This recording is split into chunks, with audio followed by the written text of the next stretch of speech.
नमस्ते, प्रणाम, जय श्री कृष्णा। मैं आचार्य विपिन मिश्रा पवित्र गंगा देवभूमि के माध्यम से आज बात करेंगे अयोध्या जी से आए हुए चावल के बारे में। कई मित्र, कई सखा, कई बंधु बांधव, कई बहन बेटियों ने हमसे प्रश्न कर रही हैं कि राम जी के यहाँ से जो अक्षत आया है क्या करना चाहिए गुरु जी। 22 तारीख को कौन सा ऐसा अनुष्ठान करें जिसमें राम जी प्रसन्न होंगे। हम वहाँ नहीं पहुँच पा रहे हैं, राम जी हमारे यहाँ आ जाएं, ऐसा कोई उपाय आप बताइए। तो कई लोगों का प्रश्न है, आज उन सब लोगों के प्रश्नों का सुंदर सा जवाब आपके मध्य में पवित्र गंगा देवभूमि के माध्यम से आपके मध्य में प्रसारित कर रहे हैं। फिर से कहता हूँ, हर हर महादेव। अपने मित्रों को जरूर शेयर करिएगा, क्योंकि पवित्र गंगा देवभूमि के माध्यम से आपको बीच बीच में अच्छी जानकारी प्राप्त होती रहेगी। सरोवर में जो भी जलस्राव होगा, अमृत, वो आपको जरूर प्राप्त होगा, इसलिए अपने मित्रों को भी बताना चाहिए। रामम राम रूपेण रामम सिद्ध स्वरूपिता। राम ही राम है, राम आदर्शित हैं, क्योंकि हम लोग मर्यादा पुरुषोत्तम श्री राम जी के वंशज, अग्रज, कुलज हैं, उन्हीं के ही परिवार से है। और देखो, भारतवर्ष में रहना है तो मर्यादा पुरुषोत्तम राम के आदर्श पे चल करके अपने जीवन को सफल बनाने का प्रयास करना चाहिए। हमारे पूर्वज, हमारे पितृ कई वर्षों से सतत लड़ाई लड़ते रहे। कई माताओं की गोद सूनी हो गई राम जी को आवास में पहुंचाने के लिए, क्योंकि राम राज की स्थापना करने में बड़ी कठिनाई आई। बंधु बांधव, आपको पता होगा, आपके भी अड़ोस पड़ोस परिवार से लोग कार सेवक बन करके राम जी की भक्ति में, राम जी के चरणों में तल्लीनता से समर्पित हुए हैं।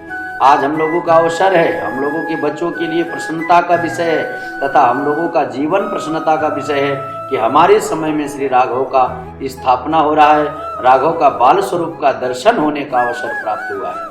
राघव की प्रतिमा 5 वर्ष के बालक स्वरूप बनाई गई है, क्योंकि 5 वर्ष के राघव बालक स्वरूप में होकर के, ब्रह्म स्वरूप में होकर, ब्रह्मानंद बन करके सबके जीवन में परिपूर्णता प्रदान करेंगे। अयोध्या से जो चावल आया है उसका प्रतीक है कि महाराज ने आपको निमंत्रण भेजा है। पहले की ये जो प्रथा होती थी, कार्ड नहीं छपता था, व्हाट्सएप मैसेज, गूगल, ट्विटर नहीं होता था। पहले तो अक्षत भेजते थे कि भैया एक मुट्ठी अक्षत फलाने के घर में दे दो और उनसे कह दो पूरे परिवार निमंत्रण आ जाएं, जितने लोग हैं। तो राम जी ने भी अक्षत भेजा और आप सब लोग का आह्वान किया। अयोध्या जी पहुंच करके सनातन की जो राजधानी, नूतन राजधानी का जो निर्माण हो रहा है, उसका आप लोग दर्शन करें, राम जी आपके घर में प्रवेश करें। प्रयास करें 22 तारीख को सुबह अपने बच्चों के साथ बैठकर सुंदरकांड का पाठ जरूर करें, क्योंकि सुंदरकांड के पाठ से श्री राम जी को बड़ी प्रसन्नता होगी। प्रयास करें 22 तारीख को अपने रसोई से सुंदर सा पकवान बना करके गाय को, ब्राह्मण को, कन्या को, तीनों को जिमा में, तो ज़्यादा अच्छा रहेगा। प्रयास करें अपने घर में एक ध्वजा लगा दे 22 तारीख को, क्योंकि यह हमारा सबसे उत्तम, सबसे सुंदर देव दीपावली, राम दीपावली के रूप में 22 जनवरी हम लोग विश करेंगे, मनाएंगे। राम जी प्रसन्न होंगे और सबके जीवन में रिद्धि सिद्धि परिपूर्णता को प्रदान करेंगे। प्रयास ये करें जिनका कार्य, मकान नहीं बन रहा है, कई वर्षों से परेशान कर रहे हैं, किराए पे धक्के खा रहे हैं, मकान मालिक राजा बन रहे हैं, उनसे निवेदन है 22 तारीख के दिन आप किसी भी तीर्थ स्थान पे 1.25 मुट्ठी चावल, 1 सिक्का सफेद कपड़े में बांध करके अपने पितरों से निवेदन करते हुए किसी भी देवालय में चढ़ा दें और बोले कि देवाधिदेव महादेव मेरा भी मकान शीघ्र बने। तो राम जी की कृपा से इस 22 को आप चढ़ाएंगे, अगले 22 जनवरी तक आप अपने मकान में प्रवेश करेंगे। अगर आपका विश्वास, श्रद्धा, शक्ति मजबूत रहा तो राम जी अवश्य आपको भवन देंगे, क्योंकि मेरे राम जी सबका कल्याण करते हैं और सबके लिए उनका आदर्श स्वरूप, सबका आशीर्वाद स्वरूप है।